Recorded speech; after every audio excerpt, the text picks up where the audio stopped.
YouTube ഉയർന്ന റെസൊല്യൂഷനിലുള്ള വീഡിയോകൾ stream ചെയ്യുന്നതിലൂടെയാണ് YouTube charge കുറയ്ക്കുന്നത്.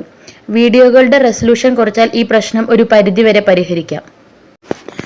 വാട്സപ്പ് മെസ്സേജസ് അപ്ഡേറ്റ് ചെയ്യുന്നതിലൂടെയും നോട്ടിഫിക്കേഷൻ നൽകുന്നതിലൂടെയുമാണ് വാട്സപ്പ് ബാറ്ററിയെ ഊറ്റുന്നത്. വാട്സപ്പ് കോളുകളും ഫോട്ടോ കൈമാറ്റവും ചാർജ് ഇറങ്ങിപ്പോകാൻ ഇടയാക്കും. ഗൂഗിൾ മാപ്പ് GPS ഉപയോഗിക്കുന്നതിനാൽ തന്നെ ധാരാളം ബാറ്ററി ചാർജ് ഊറ്റുന്ന ആപ്പാണ് ഗൂഗിൾ മാപ്പ്.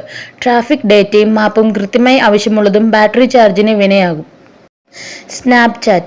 സ്നാപ്ചാറ്റ് നിങ്ങളുടെ ഫോണിലെയോ ടാബിലെയോ ക്യാമറ തുടർച്ചയായി പ്രവർത്തിപ്പിക്കും.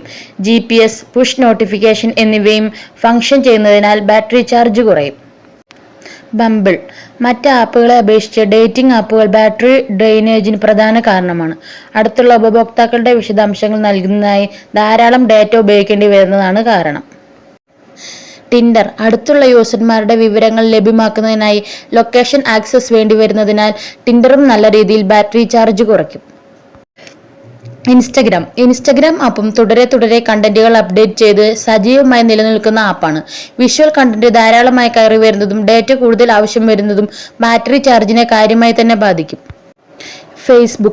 ഫേസ്ബുക്ക് ആപ്പ് ഫോണിൽ ഇൻസ്റ്റാൾ ചെയ്യാത്തവർ അപൂർവമായിരിക്കും. ധാരാളം ഫോട്ടോകളും റീലുകളും പരസ്യങ്ങളും കയറി വരുന്നതിനാൽ ഫേസ്ബുക്ക് ആപ്പ് ഫോൺ ബാറ്ററി പെട്ടെന്ന് കാലിയാക്കും.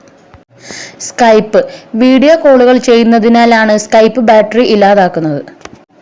ഊബർ തുടർച്ചയായി GPS ഉപയോഗിക്കേണ്ടി വരുന്നതാണ് ഊബറിനെ ബാറ്ററി ഡ്രെയിനേജ് ആപ്പാക്കി മാറ്റുന്നത്.